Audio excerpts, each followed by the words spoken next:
Radio Grand Lac, le grand bain de la vie locale. Cette émission est présentée par les fromageries Entre Lac et Montagne de Saint-Ours et Trévignien. C'est local et c'est bon. Savourez le meilleur de chez nous avec Eve sur Radio Grand Lac. Bonjour les locavores, chers auditeurs, que vous nous écoutiez en direct ou en replay. Merci de nous retrouver sur Radio Grand Lac 92.1 FM. J'espère vous retrouver en forme pour ce premier jour de la semaine et que vous avez passé un excellent week-end. Ça y est, c'est l'été et c'est donc le moment d'ailleurs de manger du frais comme des salades. Et pour faire une bonne salade, il faut de la bonne huile. Et ça tombe bien ce soir car j'ai le plaisir de recevoir pour la première partie de notre émission Sébastien du Moulin de Chana, producteur d'huile de noix et de noisettes. Et pour la seconde partie de l'émission, j'échangerai avec Dimitri et Sylvain qui vont nous présenter leur activité traiteur, les complices traiteurs à Aix-les-Bains. On va commencer tout d'abord avec vous, Sébastien, qui est en distanciel. Est-ce que vous m'entendez, Sébastien ? Je vous entends très bien. Bonjour à vous. C'est parfait, tout fonctionne, génial. Et en tout cas, merci de nous accorder de votre temps pour cet échange sur Radio Grand Lac. Alors, comment allez-vous ? Eh bien, ça va très bien. Bon, après un petit accident, ça va mieux. On se répare tranquillement et on continue de travailler avec plaisir. Bon, c'est ce que j'ai cru comprendre. J'espère que vous allez vite vous rétablir. Donc, est-ce que vous pourriez vous présenter rapidement en quelques mots ? En quelques mots, alors Sébastien, je suis le moulinier du Moulin de Chana. On y fabrique de l'huile de noix, de l'huile de noisette. Et ensuite, on va se servir du moulin pour obtenir des ingrédients, pour vous faire des recettes qui correspondent à la société d'aujourd'hui. D'accord, on en parlera justement un peu plus après de tous les produits que vous proposez. Depuis quand existe le Moulin de Chana ? Alors, le Moulin de Chana, il date de 1868. Il est en activité uniquement pour faire de l'huile de noix et de la farine à laitage. Pendant une période, il avait été abandonné. Et ensuite, dans les années 90, le maire, M. Husson, avait décidé de le restaurer et de relancer la fabrication d'huile de noix avec le moulin. Donc, il a été restauré dans les années 90. Tout à fait. Et est-ce qu'il est possible de venir visiter, voir ce moulin ? Alors oui, avec grand plaisir. Nous, on accueille tout le monde. C'est un entrée libre où j'accueille les gens, ils viennent me voir travailler. Je leur explique ma méthode de travail, les outils, la méthode à l'ancienne, traditionnelle qu'on va utiliser. Je fabrique devant eux et je réponds à toutes les questions et en même temps, on déguste un petit échantillon de la gamme. Oh, c'est génial. Et est-ce qu'il faut appeler avant pour réserver ? Non, c'est comme ça ? Non, on met simplement les horaires sur Google, sur notre site. Okay. Et les gens sont au courant des horaires. On travaille généralement de 11h à 17h non-stop. Même pendant midi, on est ouvert avec une toute petite pause de 10 minutes pour manger quand même. Recharger un petit peu les batteries. Puis voilà, simplement. Ok. Donc, si j'ai bien compris, il ne reste plus qu'un moulin sur les 3 d'origine. Hein ? Oui, tout à fait. Le premier est abandonné, mais a été restauré l'année dernière pour lui redonner un beau visuel et comprendre l'enchaînement des 2 moulins l'un derrière l'autre. Et le troisième est devenu à la cuisine d'un restaurant qui s'appelle l'Ail des Ours. D'accord. Et donc, vous l'avez dit, ces moulins ne produisaient pas que de l'huile, mais aussi des farines. Et quelle farine était produite du coup ? Alors, il y a la farine de blé, il y en avait une sorte de colza d'époque, une graine qui était là à l'époque, mais ça a été abandonné, la production à l'étage, et est devenu essentiellement producteur d'huile de noix. D'huile de noix, ok. Et comment avez-vous été amené à devenir moulinier, à faire cette activité ? Alors, juste en vacances, on avait entendu parler de Chana. Et puis la Savoie nous a toujours attirés. Moi, je suis champenois à la base et on était parti en vacances à Chana, au camping. Et en visitant, on a rencontré le moulinier qui expliquait son travail de l'époque. Et puis qui m'a sorti simplement qu'il était fatigué, qu'il voulait arrêter, qu'il voulait prendre sa retraite. Et c'est là qu'il y a eu le déclic. Et j'ai dit, moi, ça m'intéresse vraiment. Et voilà, du coup, j'ai repris l'affaire de l'ancien moulinier. Ça s'est fait rapidement au final, du coup. Oui, il y a eu un coup de cœur, mais ce qui est intéressant, c'est un coup de cœur à 2. Il y a eu ma femme et moi. C'est très important. Ah, c'est génial. Donc en fait, c'était pas une passion à la base, c'est venu comme ça, le coup de cœur immédiat. Pour être très clair, la première année, je me suis cherché. J'ai voulu reproduire ce qui se faisait à l'époque. Et puis, petit à petit, j'ai dit, tiens, il y a des choses à faire. Ma femme aussi a eu des révélations. Et on a commencé à agrandir notre gamme en travaillant uniquement la noix et la noisette. D'accord. Et il y a votre femme, vous êtes que 2 personnes à travailler au moulin ? tout à fait. C'est du sacré travail du coup. Hein. C'est des grandes journées, oui. C'est des grandes journées parce que, bien sûr, on accueille les clients sur une amplitude, donc, comme je vous disais, 11h, 17h de mardi à dimanche, essentiellement les périodes saisonnières. Et par contre, le matin, là, c'est de la mise en bouteille. Ou alors, faut créer les recettes et puis mettre en bocaux, etc. Parce que il y a un minimum à faire avant. Et puis le soir, maintenant, on a aussi le e-commerce où des gens auront connu notre produit en venant nous visiter simplement en vacances et qui veulent continuer de consommer mais ils sont trop loin donc ils commandent à distance et on va travailler avec des transporteurs pour les livrer chez eux. D'accord, oui, effectivement, il y a beaucoup d'activités, ça fait des journées bien remplies. Oui, tout à fait. On va parler un peu plus maintenant de votre activité. Alors, comment est-ce qu'on produit l'huile de noix? Quel est le processus de fabrication avec le moulin? Alors, avec le moulin, c'est très simple. Vous allez avoir 3 outils en face de vous. Le premier outil que je vais utiliser, c'est la meule. C'est une grosse meule en pierre qui fait 400 kilos. C'est du calcaire, hein, c'est d'époque, hein, tout est d'époque. Et je vais écraser, par exemple, le cerneau de noix. Dans votre cerneau de noix, vous avez de l'huile et de l'eau. Moi, le but, bien sûr, c'est d'obtenir l'huile. Donc, il va falloir que je me libère de l'eau et le faire d'une manière intelligente. Donc, avec cet écrasé que je vais faire à première étape, je vais juger à l'œil que l'émietté me correspond bien. Je vais le récupérer, le déposer dans un bain-marie qui est chauffé au feu, et je vais faire évaporer l'eau. Et là, je vais travailler avec mon odorat, un petit peu au visuel aussi, et je vais m'assurer que j'ai bien uniquement déshydraté, asséché la matière.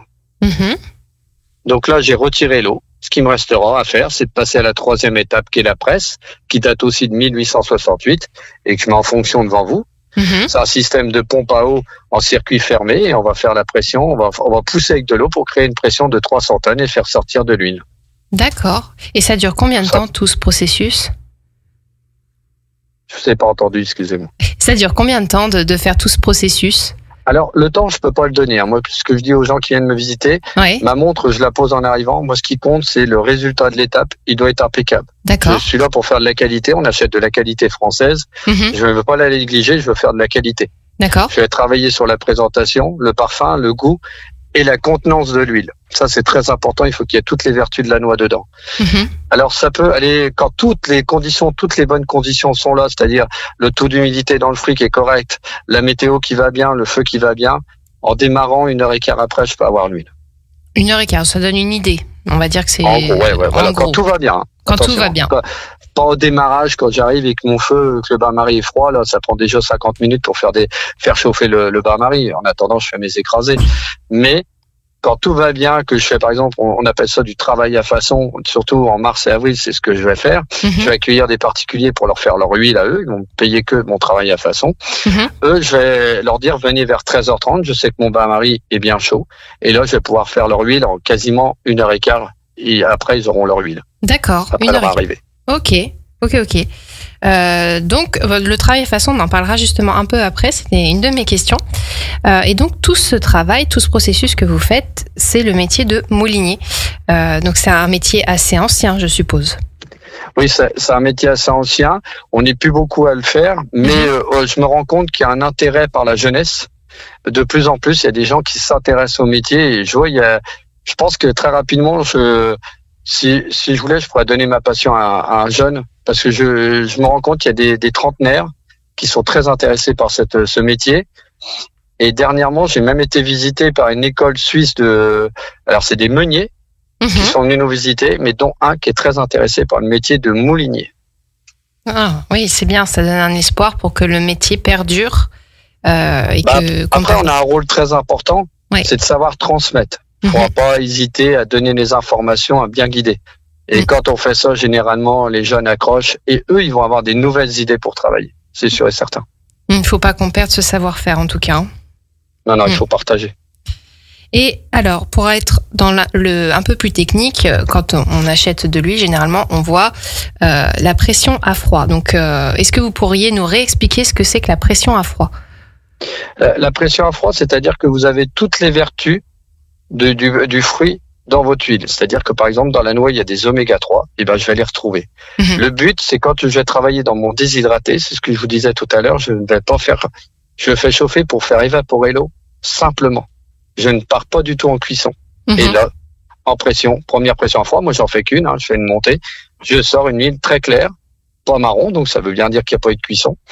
Et c'est une huile de première pression à froid. C'est-à-dire que là, vous avez vraiment le goût de la noix et vous avez toutes les propriétés, toutes les vertus de la noix dans l'huile. Tous les bienfaits de la noix qui sont conservés. Et pour parler donc plus donc des noix et des noisettes, d'où proviennent vos matières premières? Ouais, j'ai cru comprendre, vous me demandiez d'où viennent mes matières premières. Tout est français. Oui. La noix, elle vient de Grenoble, c'est Vinay exactement. Okay. Et la noisette, elle sera de Lot-et-Garonne, de Cancon. D'accord, oui, donc c'est 100% français, local. Oui, et producteur certifié, c'est très important ça. Qu'on sache comment les gens travaillent, comment ils cultivent, etc. Ça, c'est important. Les gens veulent de la transparence ici. Aujourd'hui, il faut la donner. C'est très important. Complètement. Et du coup, sous quel format est-ce que vous commercialisez vos huiles? Sous quel format? J'ai pas entendu. Sous quel format vous commercialisez vos huiles? Est-ce qu'on est sur des bouteilles petits formats? Huiles, elles sont mises. Alors moi, quand j'ai sorti mon huile, je vais la faire décanter quasiment 48 voire 72 heures pour avoir une belle présentation. Oui. Et je vous la mets en bouteille simplement. En bouteille de 75 centilitres, on va aller de plus en plus. Les gens aiment bien les petites quantités, donc on va du 25 centilitres, on passe par le 50 et quelquefois maintenant 75. Mais comme c'est des huiles que je conseille fortement de garder au réfrigérateur. Oui, c'était une de mes questions. Les gens pour le manque de place, des fois préfèrent partir sur des 25 centilitres et nous rappeler ou venir nous voir plus régulièrement. Oui, on garde l'huile dans la porte du frigo, ça préserve mieux l'huile, je suppose, ses vertus également. Il y a une chose qui est très importante, on va redéfinir ce que c'est qu'une huile qui est rance. Oui. Une huile qui est rance, c'est une huile qui a été oxydée et qui a été mal conservée. C'est-à-dire qu'on a oxydé les matières grasses et en plus, elle a été à la lumière et à la chaleur. Et ça, c'est très mauvais. Et une huile rance, c'est une huile qui pue, c'est pas une huile qui présente mal. Donc ça, pour garder vraiment une bonne qualité, on conseille fortement de la mettre au réfrigérateur. Donc elle est à l'ombre, au frais, et bien sûr elle est fermée. Oui, sans variation de température également. Donc c'est ce qu'il y a de mieux. Ok. Et donc vous disiez qu'avec votre femme, du coup, vous proposiez d'autres produits dérivés des noix et noisettes. J'ai cru voir donc des moutardes, des pâtes aussi. Oui. On va travailler un maximum. De toute façon, nous, on ne travaille que la noix et la noisette. On va donc partir, par exemple, sur de la moutarde. On va partir aussi forcément sur de la confiture de noix, sur de la confiture de noisette. En moutarde, nous en avons plusieurs sortes maintenant. On va passer par de la classique, de l'ancienne. À l'heure actuelle, on a même une moutarde de miel noisette qui marche très bien. Ensuite, nous, on a travaillé avec le brasseur. J'aime bien travailler avec les artisans locaux. Et on a fait une bière noix, une bière de noisette ensemble, avec le brasseur de Chana. Comme ça, on peut se dire, entre guillemets, on a une bière Made in Chana. Made in Chana, pas mal. En avant le village aussi. Ah, c'est génial. Ok. Donc, de la bière, de la moutarde, et j'ai vu aussi de la lie, L-I-E. Alors, qu'est-ce que c'est que la lie? Alors la lie, c'est ce que, juste avant, je vous expliquais qu'on faisait décanter l'huile pendant 48-72 heures. Oui. Quand on fait décanter, c'est-à-dire que l'huile se repose et ça va créer un dépôt gras au fond de la cuve. Et ce dépôt gras, ça s'appelle la lie. C'est très bon en goût, c'est utilisé en cuisine, mais ça, vous ne l'aurez pas dans vos bouteilles, ou alors très peu. Nous, ce qu'on veut, c'est que vous ayez que l'huile, sans dépôt ou quasiment pas de dépôt. Mais on a des gens qui nous demandent avec le dépôt, limite, et ils sont contents quand ils ont le dépôt. Ça les gêne pas. Et ça s'utilise comme une huile classique? Alors c'est une huile qu'on ne chauffe pas. N'oubliez pas, je vous l'ai dit, moi je la déshydrate, je m'applique à ne pas la faire cuire. Ça veut dire que dès qu'elle va sortir, elle va avoir une chaleur. En cuisson, on va dire par exemple dans une poêle, elle va brûler. Et là, c'est pas bon, c'est toxique. Il faut surtout pas le faire. Moi, je conseille plutôt, par exemple, sur du poisson, dans du riz, mais après la cuisson, dans l'assiette. Là, par exemple, l'huile de noisette, vous arrosez avec l'huile de noisette et c'est très bon comme ça. Ou en salade également, pour apporter un petit goût de noix, de noisette. Ouais, il faut pas hésiter, mais toujours bien conseillé. Au départ, c'est sur les salades, mais après, tout ce qui se fait cuire, vous faites cuire vos aliments et après, vous arrosez dans votre assiette, vous assaisonnez avec, tout simplement. Et on met l'huile après. Et du coup, parmi tous les produits que vous proposez, lesquels se commercialisent le plus? Alors bon, toujours l'huile de noix, c'est le produit phare. La noisette, là, j'ai augmenté vraiment. On peut parler de quotas. Moi, je m'en cache pas devant les gens. Dans la période de mars-novembre où je travaille sur le moulin, puisque l'hiver, on fait sécher la récolte de nos producteurs, la noix, je vais faire 8 tonnes. Et la noisette, l'année dernière, je suis monté à 7 tonnes. Alors que quand j'étais arrivé, au tout début, il y a 5 ans, j'étais à peine 5 tonnes. Donc, il y a une vraie demande. La noisette, c'est très rare. Et j'ai des Corses qui sont venus la goûter. Je voulais voir si mon travail était bien, si ça convenait. Eux, ils en sont tombés amoureux. Oui. Ah oui, c'est la garantie. Et après, je le dis toujours, ce qui est très important dans notre métier, vu qu'on travaille naturellement, on a des vieux outils, c'est soit on sait travailler et ça se passe très bien, mais il faut quand même commencer avec de la qualité, si au minimum, on va avoir du bon à la fin. Mais nous, c'est pas le but, c'est d'avoir aussi de la qualité. Mais il faut commencer avec de la qualité et nous, on veut qu'elle soit française en plus. C'est ce qu'on aime, nous, dans ces locales, et c'est bon, justement. Moi, de toute façon, c'est ce qu'on dit, et les gens ne s'en cachent pas. C'est ce qu'ils recherchent. Ils recherchent aujourd'hui l'artisan qui est capable d'expliquer son métier, de le montrer si possible, de faire des produits 100% français, mais surtout, en plus, là, nous, on a un outil de travail qui est formidable, qui a bientôt 160 ans, et ça, c'est merveilleux. Et il fonctionne toujours. Il n'y a pas d'obsolescence programmée, en tout cas, avec ce moulin. Voilà. Il n'y a pas d'IA, là, c'est l'IH, c'est l'intelligence humaine. Voilà, l'IH, c'est ça, à contrario de l'IA. Parfait. Est-ce que vous souhaitez développer encore votre gamme ou vous estimez que là, ça suffit, il y en a assez de produits? On cherche toujours des idées sur le thème la noix et la noisette, parce qu'on travaille que ces deux produits-là. On a encore des idées, après, c'est aussi le temps. Le temps, et puis après, il faut toujours trouver le bon équilibre parce qu'on recherche toujours l'agréable en bouche. Moi, alors on peut pas plaire à tout le monde, je le sais très bien, mais en majorité, quand on va créer quelque chose, les gens ont compris qu'on s'était appliqué pour que ça soit agréable en bouche. Après, c'est chacun son palais, on aime, on n'aime pas, on apprécie. Voilà, on craque ou on craque pas. Mais les gens ressentent qu'on a fait l'effort de s'appliquer, d'équilibrer la recette pour que ça soit quand même agréable. D'accord. Et vous, personnellement, lequel de vos produits vous préférez? Alors là, c'est une petite coupure, je suis désolé. Il n'y a aucun souci. Je vous demandais lequel de vos produits vous préférez. Alors, moi, ça dépend de l'aliment avec lequel je vais le mettre. Je vais prendre le cas de l'avocat. Simplement l'avocat, c'est soit je mets de l'huile de noisette ou alors la moutarde noix. Mais voilà, ça c'est pareil, c'est mon palais. Mais ça a testé en tout cas, je pense. Ça a l'air très bon. Ouais, mais nous on aime bien aussi guider les gens quand ils ont craqué sur nos produits, parce que c'est pas le tout de produire, il faut orienter un petit peu les gens qui se fassent plaisir, et on aime bien dire avec quel ingrédient il faut l'accompagner, etc., pour déjà bien s'épanouir. Mais ce qui est marrant, c'est que des fois les gens viennent nous revoir et nous disent, tiens, vous pouvez proposer telle recette parce que ça se marie bien, etc. Et ça, nous on le partage, au contraire, on veut que les gens se fassent plaisir et gardent un bon souvenir en palais avec nos produits. Et puis avec un complément d'un produit français, souvent avec la betterave, la carotte, ils trouvent des super choses à faire. Oui, c'est sûr.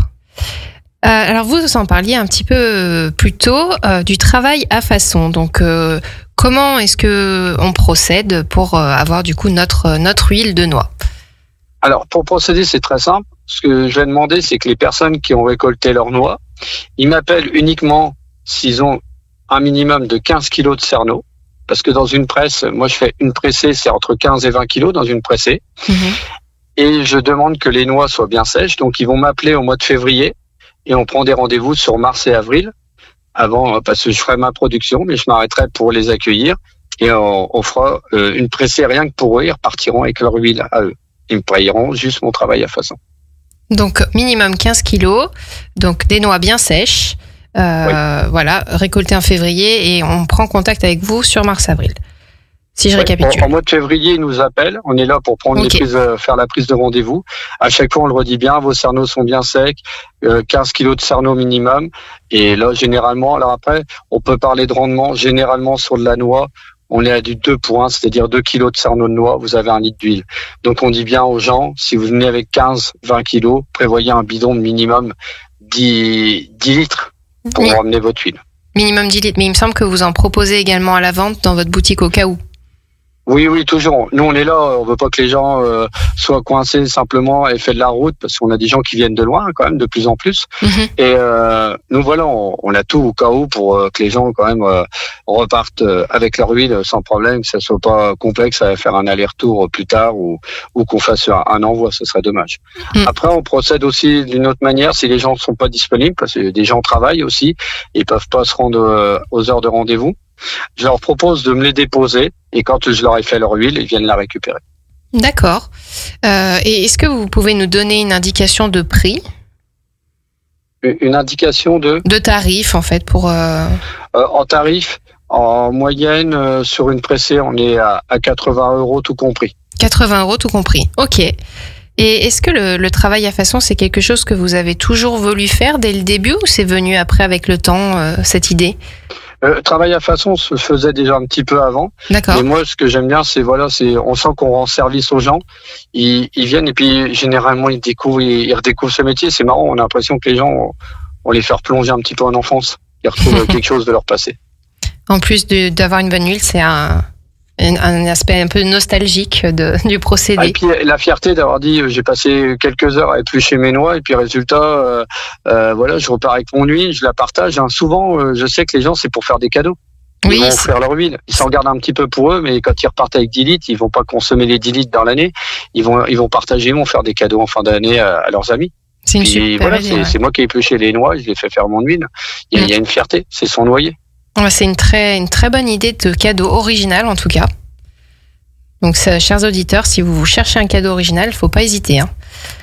Et on a commencé à en parler un petit peu auparavant, donc on peut également retrouver sur votre site internet des idées de recettes avec vos produits.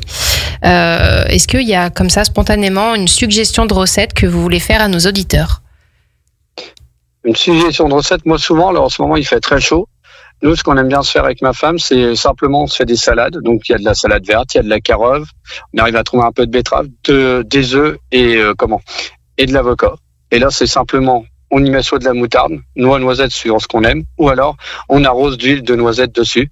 Rien d'autre et ça se passe super bien. Et puis, et ça vous remplit le ventre, ça va très bien. Puis en plus, l'huile de noisette est très bonne pour le transit, etc. Il y a vraiment des bonnes choses dedans. Donc c'est une bonne régalade, au contraire. Tout simplement. Et justement, donc là, vous parliez des noisettes pour le transit, des oméga 3 dans les noix. Quels sont tous les bienfaits des noix et des noisettes ? Alors en ce moment, il y a une belle pub en plus qui passe à la télé. Moi, j'aime bien, ils parlent des oméga 3 sur un produit qu'un sportif préconise dans son médicament à prendre. Nous, c'est exactement ce qu'on a dans la noix, les oméga 3. C'est très bon pour la vue, c'est très bon pour le cerveau. Souvent, je le dis aux enfants, rappelez-vous, cerneau de noix, cerveau, c'est la même forme. Donc, c'est très bon pour le cerveau. Ça, c'est un indice pour s'en rappeler. Ensuite, donc pour la vue, pour le cerveau, c'est bon aussi pour lutter contre les maladies cardiovasculaires. Ça entretient le transit, ça ne l'accélère pas, ça l'entretient au contraire. Et puis c'est le bon cholestérol aussi. Oui, c'est le bon cholestérol. Donc on se souvient, un mémo technique, la forme de la noix, ça fait penser à un cerveau, c'est bon pour le cerveau. Voilà. On s'en souvient. Oui, c'est vrai que j'aime bien recevoir les enfants. Je prends du temps. Je bloque souvent le moulin que pour l'école. Je leur prends au moins une demi-heure. Et c'est vrai qu'il y a un beau partage, c'est un autre vocabulaire. Mais il y a un bon moment et puis on leur donne des indices et on leur donne envie. Mais il y en a plein qui repartent avec le sourire et l'envie d'être mouligné. C'est ça qui est bien. Ah, c'est super. Ça va peut-être déclencher des vocations. On ne sait pas pour l'avenir. Je ne sais pas. On espère en tout cas. On n'a pas envie que ça se perde, ce savoir-faire. Honnêtement, moi, en toute franchise, c'est pas parce que c'est mon métier, mais sur tous les métiers que j'ai faits, là, je m'aperçois qu'il y a des jeunes, ils sont bouche bée quand ils voient le moulin en route, de voir la meule tourner, ce qu'on est capable de faire d'un fruit, parce que je leur montre tout devant eux. Quand on arrive à un créneau horaire, comme nous, on fait que du frais. On va dire qu'à partir de 13h30, ma presse, elle sort de l'huile. Ils voient les 3 instruments en route. Les gamins sont émerveillés, puis je leur fais goûter. Des fois, je fais goûter l'huile à la sortie de la presse. Et ils en reviennent pas qu'on est capable de faire ça simplement avec un vieux moulin et simplement un fruit, le cerneau, par exemple. Oui, mais ça doit être assez impressionnant à voir en tout cas. Et du coup, on va revenir sur le plus important. Est-ce que vous pourriez rappeler à nos auditeurs où vous êtes situé, précisément, votre adresse ? L'adresse du moulin, oui. C'est ça que vous me dites ? Alors, le moulin, c'est vrai que c'est surprenant. souvent les gens sont en bas. Et ben malheureusement, je suis obligé de vous demander de monter tout en haut du village.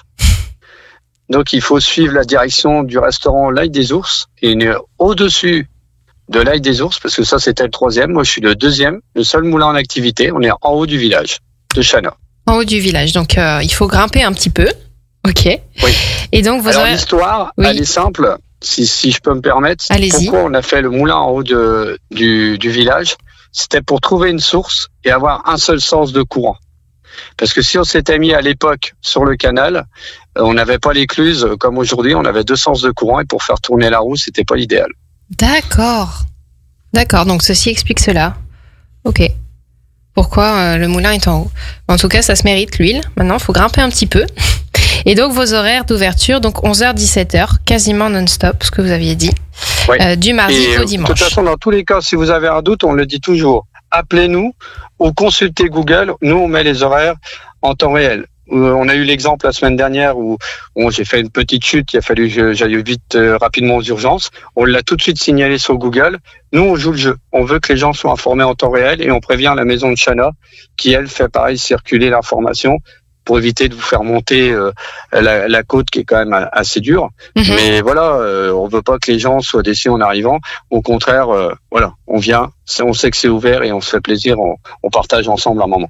Oui, vous avez bien communiqué dessus. Je l'ai vu aussi sur les réseaux sociaux. On peut vous suivre sur Facebook. Oui. Voilà, donc on sait en tout cas si jamais il y a un imprévu, ce qu'on ne souhaite pas, on n'a plus envie que vous ayez d'accident, hein, quand même. Et du coup, vous avez aussi des revendeurs, il me semble. Hein, on peut retrouver vos produits dans différents commerces. Oui, alors on a décidé là cette année. On a les 2 épiceries de Chana qui distribuent nos huiles et puis des fois un peu nos moutardes ou confitures, hein, suivant chacun. Ça nous permet aussi de répondre à la demande de personnes qui ne veulent pas monter, mais simplement acheter nos produits. Et parce que bon, ils aiment bien venir nous voir au moulin, mais des fois ils veulent juste le produit et repartir. Question de stationnement ou autre, je sais pas. C'est du rapide. Hein. Vous savez, chacun voit ce qu'il veut, le temps qu'il a, et ils viennent soit au Proxy ou la petite épicerie fine qui s'est ouverte cette année à Chana. Ils peuvent trouver nos produits là. Sinon, après, on a des distributeurs sur Aix-les-Bains, Annecy. On a un distributeur à Vosgne et à Chambéry aussi. Et à Chambéry aussi. Donc on peut, de toute façon, il y a la liste sur votre site internet, il me semble. Tout à fait. Voilà. Donc si jamais vous ne pouvez pas aller à Chana, chers auditeurs, n'hésitez pas à vous rendre sur le site internet donc du Moulin de Chana pour connaître tous les revendeurs de la région. Et on va bientôt arriver à la fin de notre interview. On a une petite coutume dans C'est local et c'est bon. On fait un petit jeu pour apprendre à mieux vous connaître. Donc voilà, il suffit de répondre spontanément. Vous êtes prêts ? Allez-y. Salé ou sucré ? Sucré. Hiver ou été ? Hiver. Couche-tard ou lève-tôt ? J'ai pas entendu. Couche-tard ou lève-tôt ? Couche-tard. Lac ou montagne ? Montagne. Huile de noix ou huile de noisette ? Noisette. Noisette. Ah bah voilà. J'aurais dit huile de noix, moi. Okay. Ah, oui, je me doute. Eh bien, en tout cas, merci beaucoup Sébastien pour toutes ces informations très intéressantes sur le moulin de Chana et de nous avoir accordé de votre temps malgré votre accident. En tout cas, on vous souhaite un très rapide et bon rétablissement.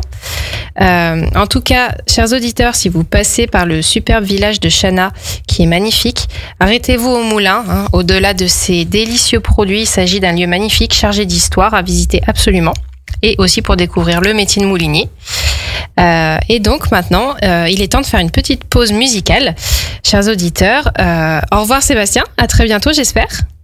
Au revoir, à bientôt. N'hésitez pas à venir nous rendre visite.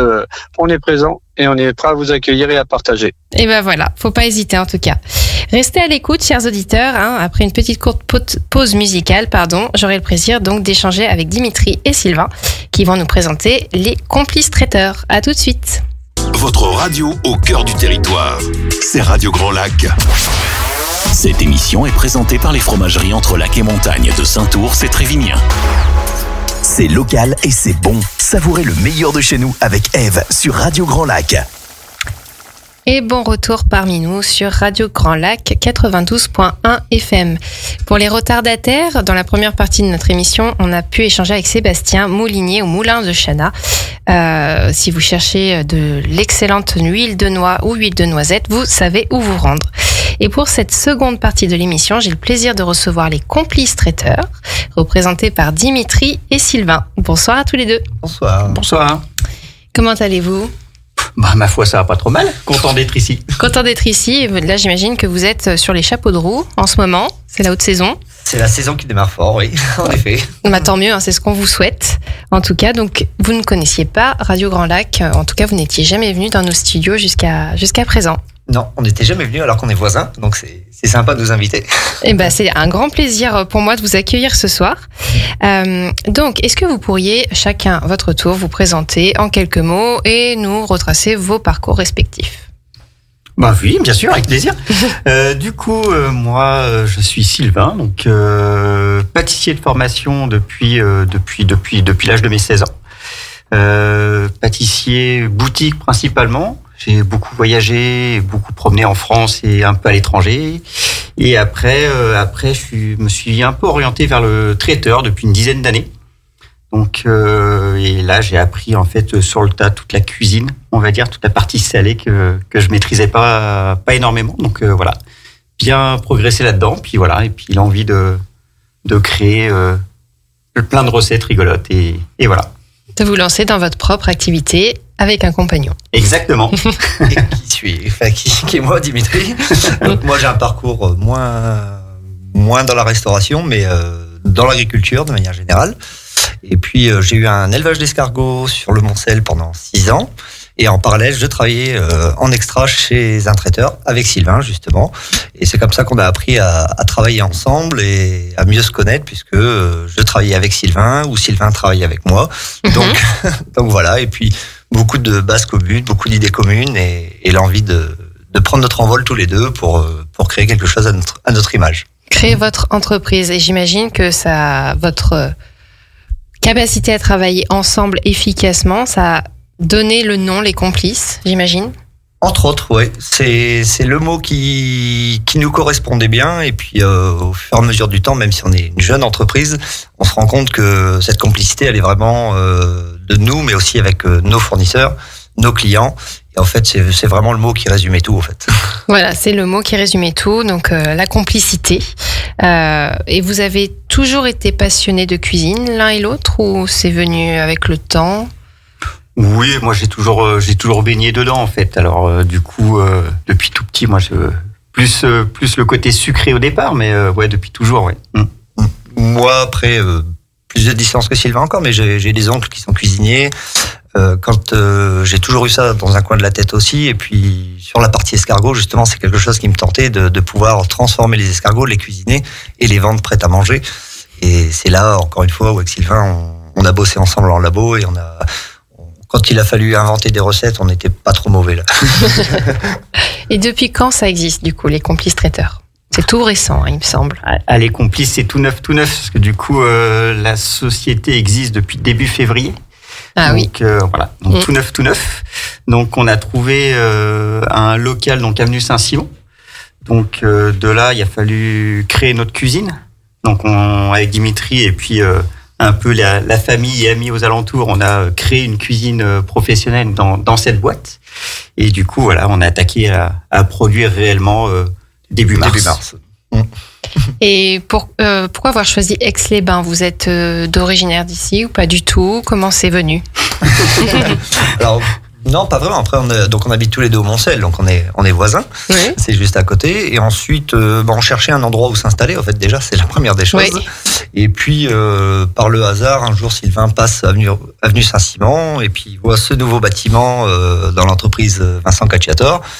Et il s'est arrêté. Et puis, un box était libre et ça nous collait. Enfin, ça nous correspondait très bien. Donc, on a vu la construction de notre projet autour de ça. Et aujourd'hui, on regrette pas parce qu'en effet, voilà, du coup, on est très bien placé, on a proximité des infrastructures, on est proche aussi pour nos fournisseurs pour être livré régulièrement. Et à l'inverse, on est proche aussi pour partir en prestation parce que nous, on fait que de l'événementiel, on fait que se déplacer. Donc voilà, on est au départ de tout. Voilà, c'est stratégique et réfléchi en tout cas. Donc avenue de Saint-Simon, on redonnera l'adresse exacte à nos auditeurs à la fin de notre émission. Et si vous deviez décrire les complices traiteurs, votre activité en 2 mots, 2 adjectifs. Complicité. C'est facile, ça. Ah, il triche, il a pris le mien. Allez répondre en premier. Le sourire.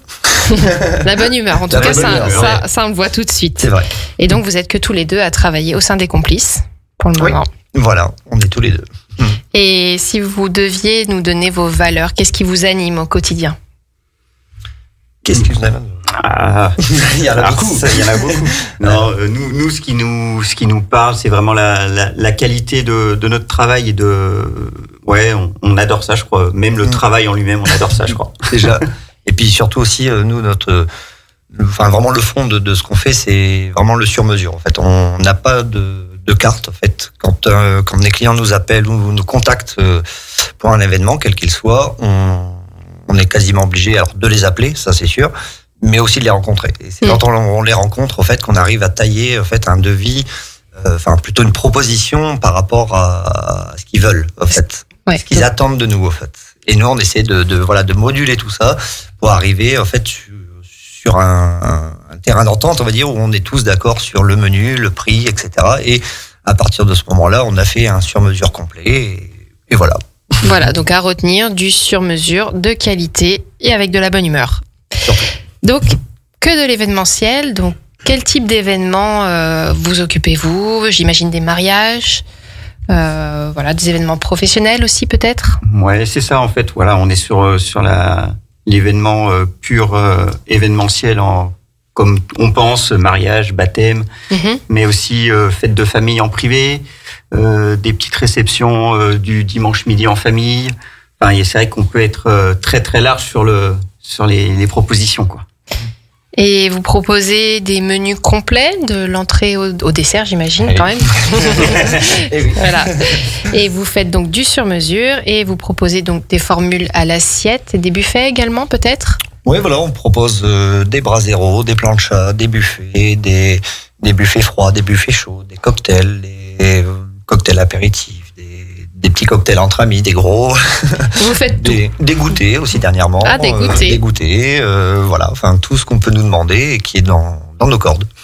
Et vous pouvez gérer des repas, des prestations jusqu'à combien de personnes? On n'a pas encore réussi à aller jusqu'à nos limites, donc on ne peut pas trop vous dire. Donc là, le maximum que vous ayez fait jusqu'à maintenant?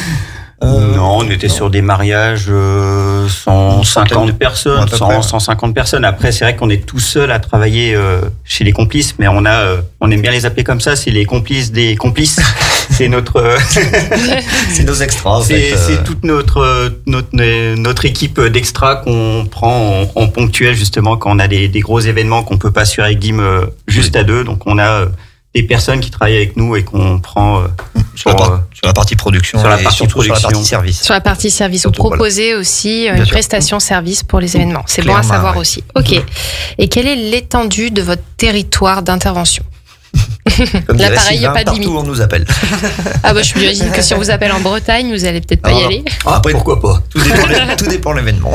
Après, ça dépend de pas mal de critères, du type d'événement, du nombre, de tout ça, mais pour le moment, on a fait Haute-Savoie. Voilà. Haute-Savoie, l'année prochaine, on part à l'aventure.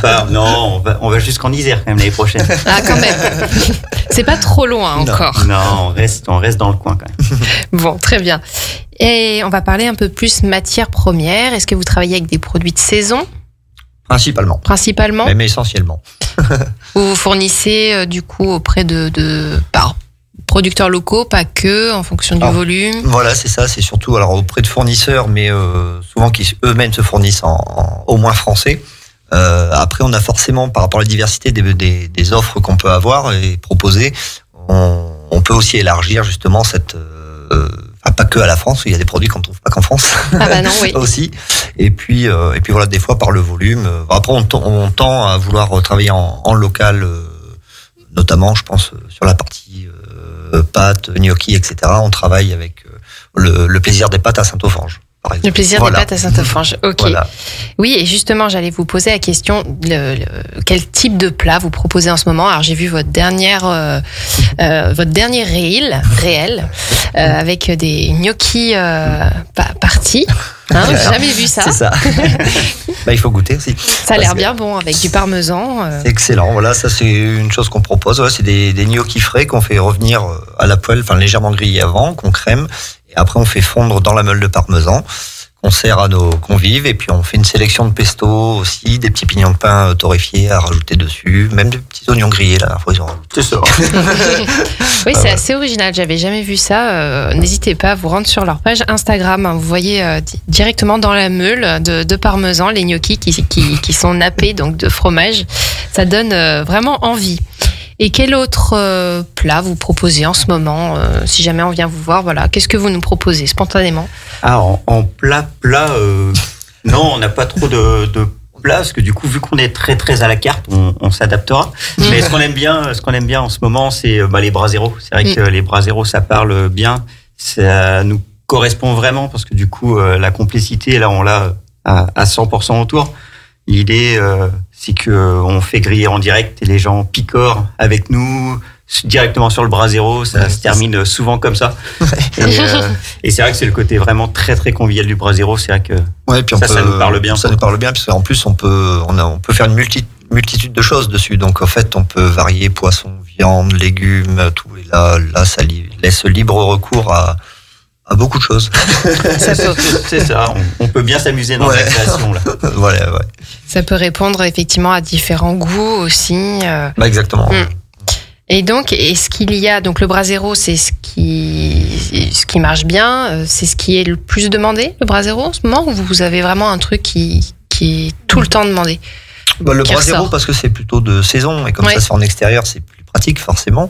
Mais après, non, ça dépend toujours de ce qu'on nous demande et quand on nous le demande, de ce qui fait plaisir aux gens. Ça marche. Et du coup, comment créez-vous vos recettes? Qu'est-ce qui inspire vos recettes? Par exemple, qui a eu l'idée de la gnocchi party? Ça, c'était toi à l'origine. Oui, à l'origine, c'était moi. Mais après, c'est vrai que ça évolue. Ça évolue, en fait. En fait, nous, quand on propose, du coup, quand on discute avec nos clients et qu'on confectionne le devis ensemble, souvent, on reste un petit peu flou dans l'intitulé. Comme ça nous laisse une petite marge de manœuvre. Et là, la dernière sortie, on avait vendu donc un poulet mariné au brasero et le matin même, on savait pas trop encore à quoi il allait mariné. Okay. Et du coup, on a fait un poulet morito. Faut pas froncer les sourcils. Oui, non. Un poulet morito. C'est ça. Donc on a fait un poulet mariné citron vert et menthe. Ouais. Voilà. Et après, du coup, cuit au brasero et flambé au rhum. Flambé au rhum. Et du coup, c'est assez sympa, mais voilà. Ça plaît beaucoup. Ouais. Les recettes sont créées comme ça, vraiment. Des fois, comme ça. Spontanément, une idée. Toujours pareil, comme on disait aussi, on travaille en produits frais, tout ça, on a un grand garde-manger et des fois, ça dépend de ce qu'on va avoir à ce moment-là, de ce qui nous fait plaisir, de l'envie, puis aussi du reste de ce qui est proposé au menu. Parce qu'on évite de doubler les saveurs, justement, ou le type de viande, le type de légumes, on évite de les doubler. Et des fois, ça fait partir ça fait creuser les ménages pour trouver des idées, mais qui arrivent souvent comme ça, un peu à l'instinct. À l'instinct, d'accord. Bon, un poulet morito, si jamais vous voulez goûter, vous savez que maintenant ça se fait. Il faut se renseigner auprès des complices traiteurs. Vous faites également des plateaux repas, il me semble. Si jamais on est une entreprise et qu'on a une réunion, on peut vous appeler pour... Voilà, exactement. Et en premier lieu, en fait, on fait déjà ça avec... donc dans le bâtiment, j'ai expliqué où on était, on a que des artisans à côté. Donc on leur fait leur petite gamelle du midi tous les jours. Trop bien. En repas froid ou à réchauffer, parce qu'ils ont équipé de micro-ondes pour pouvoir réchauffer. Alors en ce moment, vu la météo, on fait du froid. Et voilà. Et après, pour les entreprises, on livre des plateaux repas froids en règle générale, ou avec la composition qui leur convient. Des fois l'entrée, plat, fromage, dessert, boisson et pain. Ou voilà. Après, pareil, on module toujours en fonction des besoins. Voilà, c'est vraiment du sur-mesure Exactement. Tout le temps. Et vous proposez, j'imagine aussi des solutions peut-être pour les personnes qui ont des intolérances alimentaires ou des régimes spécifiques? Bien sûr, on s'adapte aussi à ça. Dernièrement, on a eu 3 demandes de mariage 100% végétarien. 100% végétarien, ouais. Donc voilà, donc nous on le fait avec plaisir, puisque en plus ça nous fait creuser les méninges encore. Et puis trouver des challenges rigolos. Ouais, ça c'est sympa. Donc voilà, pour trouver encore des nouvelles idées, des nouvelles saveurs, des nouvelles choses, et puis élargir la gamme de ce qu'on peut proposer. Nos limites. Parfait. Quelles sont les principales difficultés liées à votre métier? Le manque de temps. L'amplitude horaire. Les amplitudes horaires, ouais. Non, après c'est voilà, comme on s'occupe quand même de beaucoup de choses, on a beaucoup de travail en amont en fait d'organisation, de commandes, que ce soit la vaisselle, parce qu'on fait le service de location de vaisselle. Enfin, on passe par quelqu'un d'autre, mais il faut quand même le louer. Voilà, l'organisation aussi des soirées qu'on peut faire, tout ça. Mais voilà, ouais, c'est plus l'amplitude entre la production, les temps de prestation, l'organisation en amont et le rangement du lendemain. Le rangement du lendemain. Oui, on n'y pense pas forcément, oui. Mais il y a aussi cette partie-là. Hein. Ah oui, effectivement, c'est un travail quand même qui est assez fatigant, hein, malgré tout. Hein. C'est des grosses amplitudes. Est-ce que vous avez des projets? Alors, je sais que là, vous venez de lancer les complices traiteurs. On est déjà pas mal. On est déjà pas mal, mais est-ce que vous avez un projet dans un coin de votre tête où vous dites, ça on le fera quand on aura plus de temps, une équipe peut-être plus importante? Est-ce qu'il y a...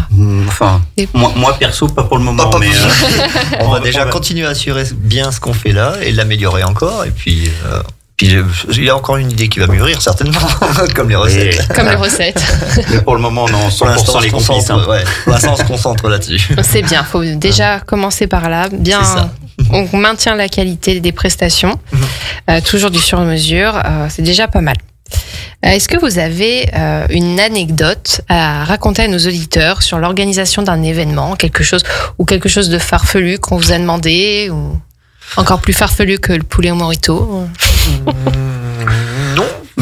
Non, après, dans le côté sur mesure qu'on pouvait proposer, c'est qu'on était donc à un rendez-vous de mariage, et là, ils voulaient un très gros cocktail apéritif et tout ça, donc on travaille là-dessus. Et puis, on cherchait pour le plat chaud. Donc, on proposait plein de choses, on cherchait, puis il n'y a rien qui correspondait. Et d'un coup, la mariée, elle nous dit, de manière, nous, ce qui nous correspond, c'est un burger frites. Donc, on lui dit, ok, on va faire un burger frites, du coup, pour votre mariage, si c'est vraiment ça qui vous plaît. Et du coup, voilà, c'est le côté adapté et du tac au tac. Et du coup, on lui fait un super gros burger avec un effiloché de bœuf, enfin, voilà, un vrai bon burger. Mais du coup, elle aura son burger pour son mariage. D'accord. Et tous les invités aussi auront leur burger. C'est ça. C'est ça. C'est ce qui leur correspond. Donc, c'est ce qu'ils voulaient. Donc, du coup. Ah ouais, effectivement. Ça change effectivement des plats très travaillés, en tout cas. Enfin, si, c'est travaillé. Là, on n'est pas sur du burger McDo. Hein. Non, c'est du burger travaillé, élaboré. Mais c'est vrai qu'on pense pas spontanément à un burger pour un mariage. Ils voulaient quelque chose vraiment qui leur ressemble et surprendre leurs invités. Donc, du coup, ils ont lancé l'idée comme ça, un peu. Comme ça. Ça va être rigolo. Mais je pense. Et c'est prévu pour quand? 2026. Oui. Et en Isère, tiens d'ailleurs. Ça, c'est toi, 2026, on va en Isère. Faudra faire à Fort-Barreau. Faudra faire une vidéo à ce moment-là. Je veux voir ça. C'est ça. Et quel est pour chacun d'entre vous votre plat préféré, ce que vous préférez manger et préparer? Que l'on fait nous. Moi, j'ai une préférence pour le cabillaud sauce à la praline rose. Ça aussi, c'est original. Ça, c'est quelque chose qui est surprenant et excellent. Et c'est une de vos inventions Oui. Et ça marche super bien. C'est très fin, cabillaud très bon. Sauce praline, d'accord. Sauce praline rose. Et c'est joli à la couleur, c'est très bon goût. Et puis accompagné la pomme duchesse maison qu'on fait aussi. Ça peut donner une idée sur un thème de repas girly, par exemple. Exactement. Là, on est dans la couleur rose comme il faut. Et pour vous, Sylvain? Moi, je vais rester dans du sucré, je crois. Ouais. Et moi, mon petit dessert que j'apprécie, c'est le Paris-Brest. Le Paris-Brest. Moi, c'est mon classique. Voilà. Donc, quand vous allez célébrer vos 1 an, si vous faites un événement, il faut s'attendre à du cabillaud sauce praline et un Paris-Brest. Et autre chose aussi dans un an. Peut-être. Dans 1 an, on verra. Donc, si l'on souhaite organiser un événement à vos côtés, comment est-ce qu'on procède? On vous appelle, on vous écrit un mail? comme vous voulez, vous communiquez comme vous voulez avec nous. Voilà, après voilà, on a nos numéros de téléphone partout. Vous pouvez appeler que ce soit Sylvain ou moi, peu importe, puisque on travaille en binôme. Donc voilà, ou par mail, pigeon voyageur, comme vous voulez. Pigeon voyageur, on verra si ça fonctionne. En tout cas, déjà pour le mail, donc c'est contact@lescomplices-traiteur.com. C'est ça. Mais c'est ça. Hein. Et on vous retrouve au 168 avenue de Saint-Simon. Mais on appelle avant de se déplacer parce que ces messieurs sont beaucoup en vadrouille. Voilà. Et combien de temps en avance est-ce qu'il faut qu'on vous contacte pour un événement? Ça c'est pareil, on essaie toujours de s'adapter au maximum. Alors évidemment, gros événements, c'est souvent anticipé de toute façon. Oui. Mais après, si dans notre planning ça passe, on est capable de faire J+2, 3 quoi, à peu près. Oui, ça dépend. Ça dépend tout dépend de la demande, mais c'est vrai qu'on peut être ultra réactif. Il suffit qu'on ait tout ce qu'il faut et puis voilà. Et puis on se débrouille avec ça et on proposera quelque chose qui tient la route. Oui, c'est ça, toujours pareil, on ne baissera pas sur le niveau de la prestation, mais voilà, sur ce qu'on sera capable de faire dans ce temps qu'on nous a imparti. Vous aimez les challenges quand même. Ouais. Et sur quels réseaux sociaux est-ce qu'on peut suivre vos aventures? Facebook, Instagram et LinkedIn aussi. Et LinkedIn aussi. Voilà. Bon, on va faire notre petit jeu à votre tour.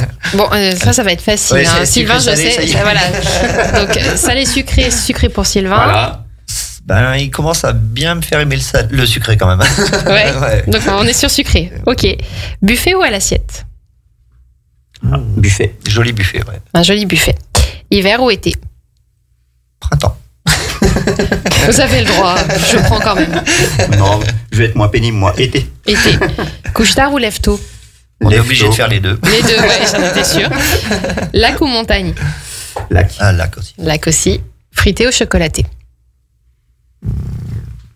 Chocolaté. Oh, fruité. Fruité, ok. Et voilà, comme ça, j'en sais un peu plus sur vous deux, Dimitri et Sylvain. En tout cas, c'est déjà la fin de notre émission. C'est local et c'est bon. Merci infiniment à tous les deux pour votre venue. Donc, vous recherchez un traiteur pour un événement, donc en Savoie, Haute-Savoie, même Isère. Hein. N'hésitez pas à contacter les complices traiteurs qui sauront répondre au mieux à vos attentes. Hein. Ils font du sur-mesure.